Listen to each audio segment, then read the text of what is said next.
the messaging systems like HLL messaging system as a requirement for the American market. I am not looking at it as a legal requirement.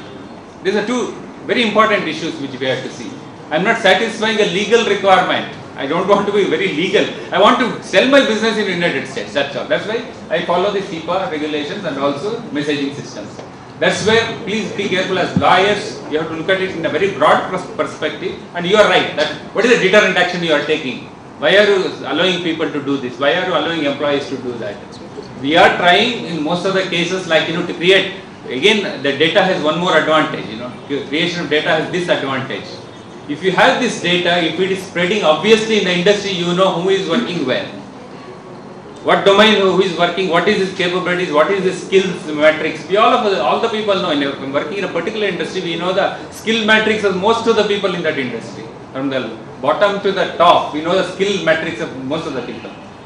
If you are in the embedded systems, he is a specialist in that. What is his capability? Where he has worked? How long he has worked? In fact, the example he gave of UK, that goes to that. The problem with the data collection is also, you put it inside that. I give you a very good example which happened to one of my clients last week. She is a very senior engineer in a very reputed French firm in Bangalore. It just happened last week.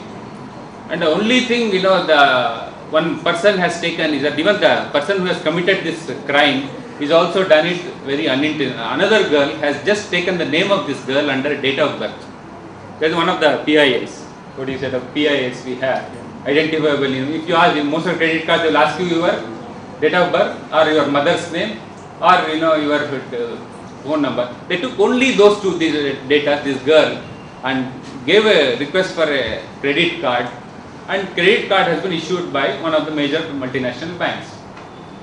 You see, this girl is actually using the card and has got some very high liability, and she is paying it also. Actually, there is not even a crime committed.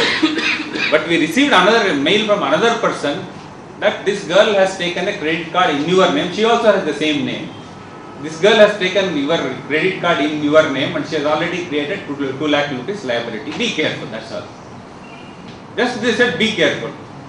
And we found out that that girl name is correct, her date of birth is wrong, and her profession she has given it is wrong. In fact, she said, I work in that company, it's a French company.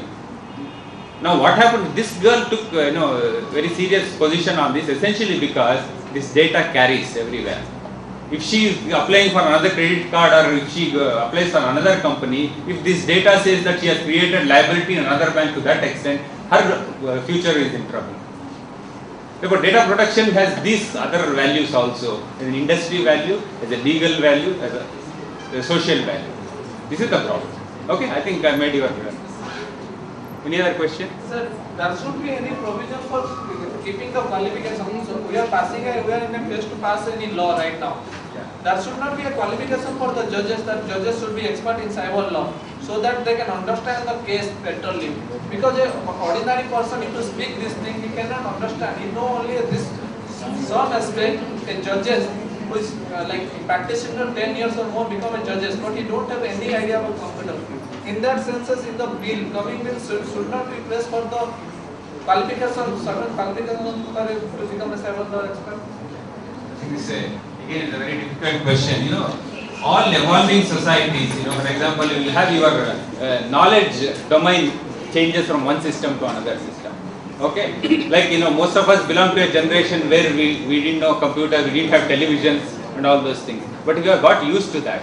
I don't think judges also can evolve themselves. Like policemen, I know a lot of very senior policemen after the age of 50 have learned to understand what is computer system and they are doing very good investigation. I don't think you are underestimating the judges that they don't understand. Judges do understand. It's a better company, because most of the time by applying the general law, most of the convicts who are expert in this field, they are making the technical and full look. The lawyers who are not very expert as compared to the technical person, they are making lawyers look like fool and they are easily escaping from the clutches of law. That's what my point is about. I think that can be done for any law for that matter. I don't think it is now in more highly. Yeah, I think somebody else should. I would like to add to that answer. See, the judge need not be a doctor to understand a postmortem Yes. report. So always they can depend on consultant report, always they can avail services of expertise in the field, get a report and rely on the report. So we cannot have such a stringent measure that it is very I think difficult. we should move to another question. You have a question? Yeah, I won't be belligerent this time. Please restrict it to a short. I very much enjoyed the principles that you laid out. I have one question about accuracy. So data accuracy must be maintained. Why exactly is that the requirement? Well, I know all of you are restless. So his question is in the principles. There is a requirement of accuracy, which means the data accuracy has to be maintained. And why is that? So it's as simple as that. If you have any personal data of an individual whose, let's say, identity is linked with a lot of other, for example, benefits which that person is getting. Just an example. So now if I change a data or a name or employee ID, in most of the databases what you do is you don't actually search based on the name, because name could be same. You give a unique employee ID or any particular number, right? If you change that, it has a very larger ramification on what the output, if that person is getting some, let's say, some kind of a pension, or that person is getting some benefits, that would completely go for a toss. So that's why the data accuracy has to be. This is just one example. Any other question? I think I'm sticking to my timeline. Maximum another 2 minutes, I'll close this session. One aspect of the discussion is not complete in the sense Mr. Sanjay V. Singh, who was expected to speak on challenges to law enforcement through privacy. I made just about 2-3 issues involved in that. What are the challenges to law enforcement in this, other than what we have discussed, like the total inadequacy, not only of laws, we have the inadequacy of the knowledge regarding these areas of information technology, both in terms of technical values as well as legal issues, which we are, all of us are aware of that. It is a new area of, it is a new domain of knowledge, and it's not like, information technology law is not just another law. It has got a very totally different perspective when compared to the traditional law system. Therefore, what are the challenges to law enforcement now? What I consider is that basically we don't have enough laws at this point of time. That is, the challenges today we have is the creation of new laws, and when you have new laws, we need to actually have the corresponding legal agencies. We also should have a judicial system to manage that, in which case your issue of competency of the existing legal system to handle such cases is there. Therefore, we need to look to these kinds of new areas of development of competencies in judicial system. Then the main thing which I found in my experience dealing with information technology is the the compatibility issue with the existing legal system. This is the most important thing. Now, morning also we had about whether it's the criminal laws or whether it's the civil laws which should be. Most of the laws today is quite incompatible with new information. I'll give you one very simple example. This I have also had a couple of cases and also seen this is. Today we have all the land records computerized today.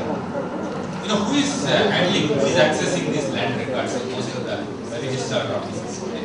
Revenue authorities. Who is handling this? Village accountant. Village accountant, as per your existing law. Today, who is handling it even in the Bangalore sub-register office? Microsoft. It is a data entry operator. Now, who is the authority? Who has the access? It is a major issue we have to sort out. Access is with somebody. Access with the traditional law is with somebody. Access in the new environment is somebody. It's a very, very dangerous situation we are having. Therefore, compatibility has, therefore, today if you have a system in your organization, it is necessary to have a high degree of competency in the systems administrator. Therefore, today Tahsildars cannot handle your land records. It should be some systems administrator who has the competency to understand the rights, responsibilities of a Tahsildar or a revenue authority. Therefore, this incompatibility with the existing legal system and the new systems that are coming up, the most crucial as far as the law enforcement systems are concerned. And the concept which we have been discussing, Mr. Vijay Kumar pointed out very importantly now, in the new environment, in the new society, we have both outside digital society and inside digital society. There is no concept of a common public good. This is what what the Minister also pointed out. The problem of divided society is that everybody has a separate interest in whatever we are doing. Where is the common interest? Where is the common? Law is always about common good. It is not about private interests. But today, when we are talking about digital society, it is more or less almost in a sort of a private enterprise. That's what when I said when I went to Delhi with the government of India, some meetings, I found out some of the major multinational companies' policies were accepted as a part of technology itself. These are very different things. Taking technology from a multinational company is different. Taking technology as a given accurate, the point he made is that accuracy, all those things are confidentiality, accuracy, availability as a part of the technology is something wrong. These are all our legal issues.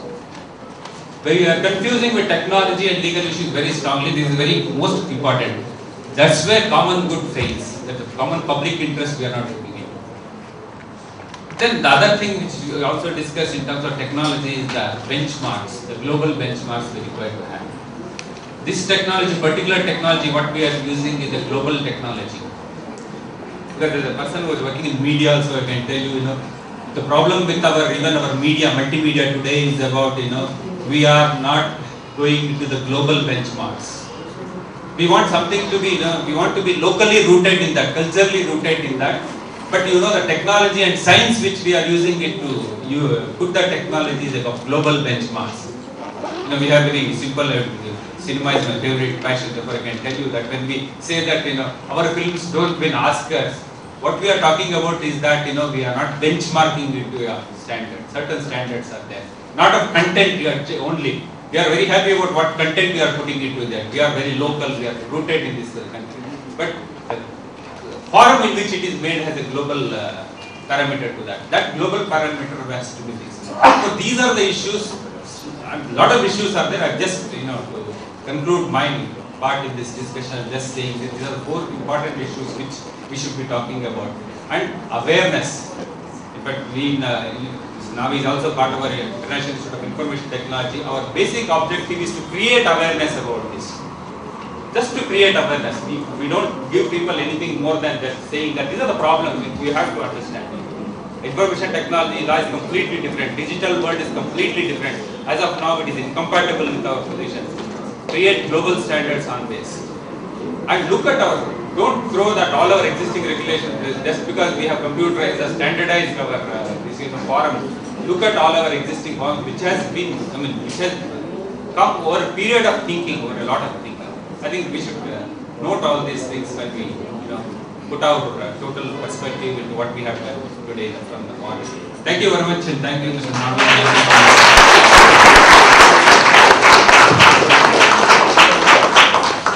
Formally extend an heartfelt thanks on behalf of KU Society Law College, KILCA and DSFI to Mr. N. Vidyashankar for chairing this technical sessions for Shri N. Rajneesh Sharma and Anish Sheikh for being the speaker for the technical session too. Thank you, sir.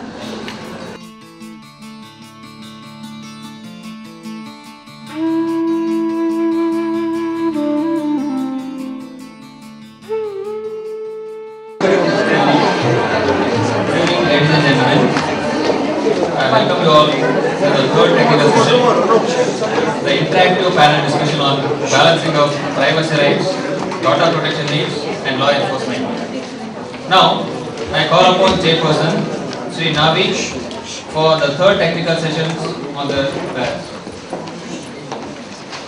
Thank you, sir. And also I call upon the panelists for the session, Sri Lahul Biswari.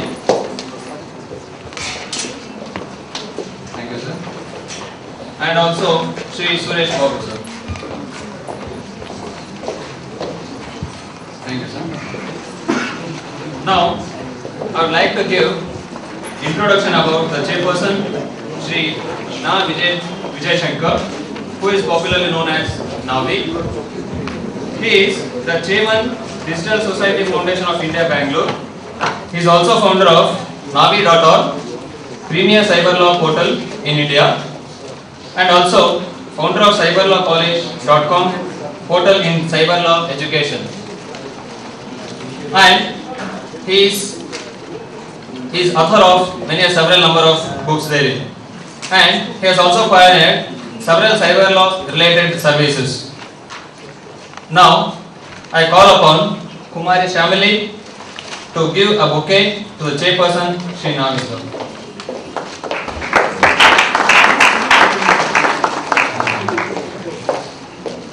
Now, I introduce the panelist, Sri Rahul Biswari, the manager, ZBS, BCP and Security Bangalore. Rahul is an engineering graduate and an MBA from National Institute of Industrial Engineering, Mumbai. He has worked on various engagements in the domain of risk management for over 50 clients in India and across industry verticals like financial services, information communication and entertainment, manufacturing, retail and distribution. He has been invited as a speaker at multiple industry forums for events such as CIO Summit, Wireless Security, Confident BPO, BCP and Security, Green Strategy, Green Data Centers. Rahul is the worldwide manager for BCP and Security within the Global Business Services. He heads the team that is responsible for the business continuity, planning, information security, data privacy, supply chain risk management, employee and physical security oversight, compliance with SOE trainings, assessments and investigations, special projects and integrated risk management framework. In his stints before HP, Rahul led the global risk management solutions practice at Wipro Technologies and prior to that headed the information risk management practices at KPMG in Bangalore. His responsibilities in the past had included engagement management and execution, business development, client relationship management, recruitment and mentoring. Rahul has cleared professional exams such as CISA, CISSP, MPS and MBCP. In the past, he has been awarded with the Most Valuable Player award of HP. Rahul is also the coordinator for the Bangalore chapter of Data Security Council of India, which has been formed under the aegis of NASSCOM India. Rahul was presented the Best Student Award during his engineering. His interests include reading biographies, autobiographies, quizzing and photography. Now, I call upon Bhavna to present bouquet and memento to Sri Rahul Biswari sir.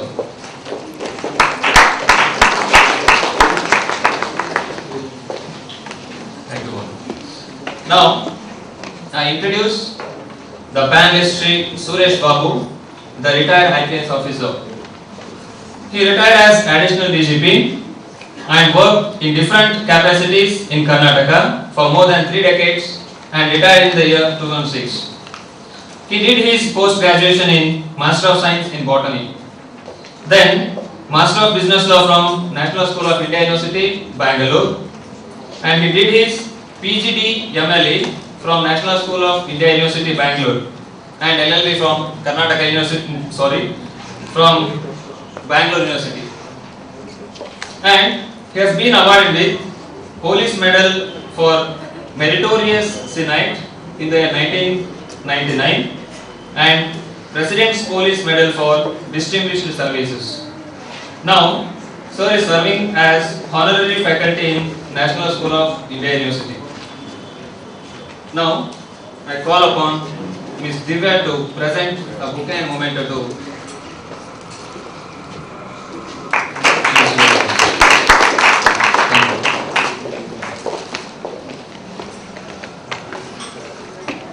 Now I call upon Sri Navi sir to take the chair. Good afternoon, friends. I have with me two very distinguished persons. Apart from what was read out, they have other features which I feel are very important.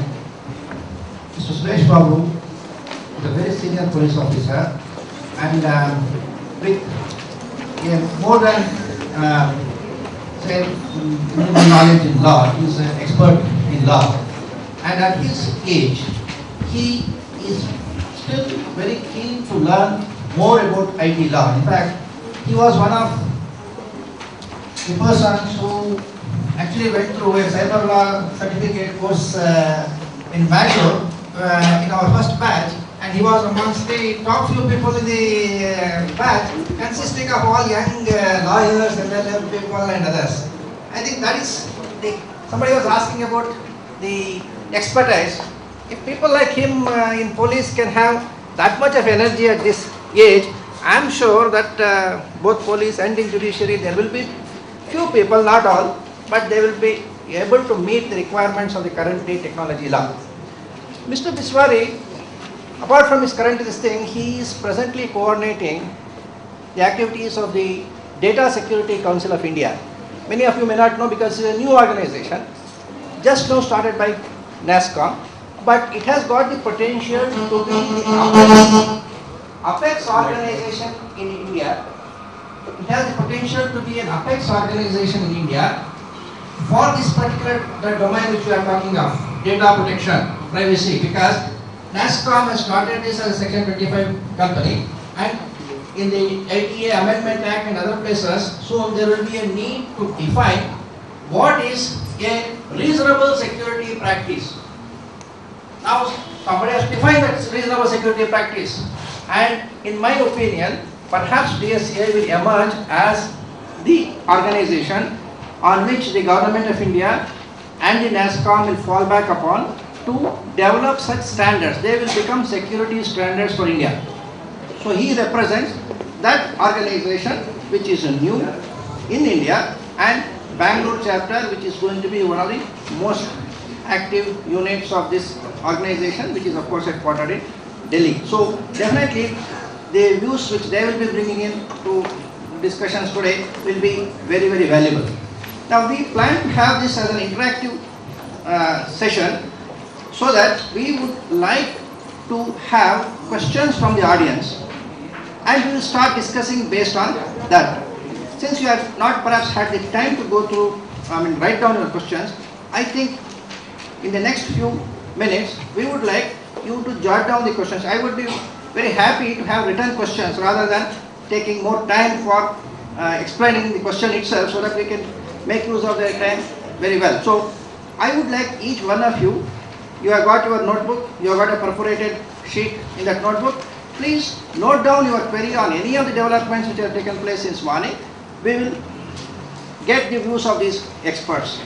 While you are at it, I would like both of them to spend a few minutes to provide their opening remarks on the topic which we have been discussing since morning, so that you can also organize your thoughts, and you have also not had the opportunity to listen to them earlier in the day. So I think I will ask each of them to briefly speak about their views on this data protection and privacy rights. By that time, I would like you to flood them with questions, okay, which of course I will try to moderate and try to get it answered by them. Okay, thank you. Mr. Biswar.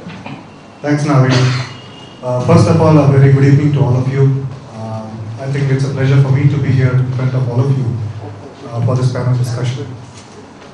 I was talking to Navi, he and I work together on the DSCI platform, that these kind of events are extremely crucial for us to catalyze the privacy movement in India. This is similar to what I saw for information security 10 years back when I was, of course, then in Bombay. Information security then in India was in infancy. CISA was a big deal.